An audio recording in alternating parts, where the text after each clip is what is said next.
সিদ্দিকুর রহমান পাটোয়ারি, জাকির, বাবলু, এই দোষরদের কারণে আমার ছাত্র দলের মিলন, যুব দলের মিজান এবং জাহাঙ্গীর রক্ত দিয়েছে। তখন দেখি এই হাইব্রিড আওয়ামী লীগের এমপি সিদ্দিকুর রহমান কসাই, এই কসাই তখন বলল কি, দেখি কি ওরা আমাদের উপর হামলা করেছে, আমরা পাল্টা হামলা করে তাকে নির্মূল করি। জাকির তো পলাইছে, এই জাকিরের কারণে আমরা প্রিয় নেতা শহীদ সানাউল্লাহ নূর বাবুকে এই রাজপথে হারিয়েছি। বড়াই গ্রামবাসীর ভাগ্যকে, বনপাড়াবাসীর ভাগ্যকে নষ্ট করে দিয়েছে মুহূর্তের মধ্যে। এই জাকির, জিন্নাত, জামিল মহিষভাঙ্গার মাটিতে এখন পর্যন্ত তারা অবস্থান নিয়ে আছে কিভাবে? আমি প্রশ্ন চাই, কিভাবে মহিষভাঙ্গার মাটিতে এই আওয়ামী লীগের দোসররা বাস করে? বিগত 15 বছর এই ফ্যাসিস্ট সরকার, এই শেখ হাসিনা সরকার পুরো বাংলাদেশে যেভাবে অন্যায়, অত্যাচার, নিপীড়ন এই বাংলার মাটিতে 16 কোটি মানুষের উপর চাপিয়ে দিয়েছিল, এই জুলাই অভ্যুত্থানের মাধ্যমে আজকে দ্বিতীয়বারের মতো দেশ স্বাধীন হয়েছে। আমরা স্বাধীন হয়েও কিন্তু স্বাধীন হতে পারছি না।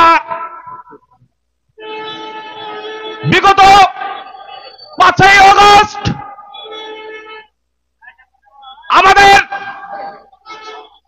এই ছাত্র দল, যুব দল, স্বেচ্ছাসেবক দল, শ্রমিক দল এবং মূল দলের উপর যেভাবে অতর্কিত হামলা করেছিল সকাল 9টার সময়, এই 9টার সময় এই আওয়ামী লীগের দোসর সিদ্দিকুর রহমান পাটোয়ারি, জাকির, বাবলু, এই দোসরদের কারণে আমার ছাত্র দলের মিলন, যুব দলের মিজান এবং জাহাঙ্গীর রক্ত দিয়েছে। আমি শোনার পর, আমাকে ফোন দেওয়ার পর আমি তাৎক্ষণিক সর্দারপাড়ার মাথায় এসেছিলাম। এসে আমি প্রতিটি ওয়ার্ডের আমাদের বিএনপির ভালোবাসার মানুষদের সবাইকে ডেকে নিয়ে এসেছি। এসে আমি এই আওয়ামী লীগের দোসরদের যখন বনপাড়ার মাটিতে আসলাম, তখন দেখি এই হাইব্রিড আওয়ামী লীগের এমপি সিদ্দিকুর রহমান কসাই, এই কসাই তখন বলল কি, দেখি কি ওরা আমাদের উপর হামলা করেছে, আমরা পাল্টা হামলা করে তাকে নির্মূল করি। জাকির তো পলাইছে, অন্যায়কারী এই বনপাড়ার মাটিতে ব্যবসায়িক, পেশাজীবী লোক, প্রতিটি কৃষক, শ্রমিক যেভাবে অত্যাচারিত হয়েছে, এই জাকিরের কারণে আমরা প্রিয় নেতা শহীদ সানাউল্লাহ নূর বাবুকে এই রাজপথে হারিয়েছি।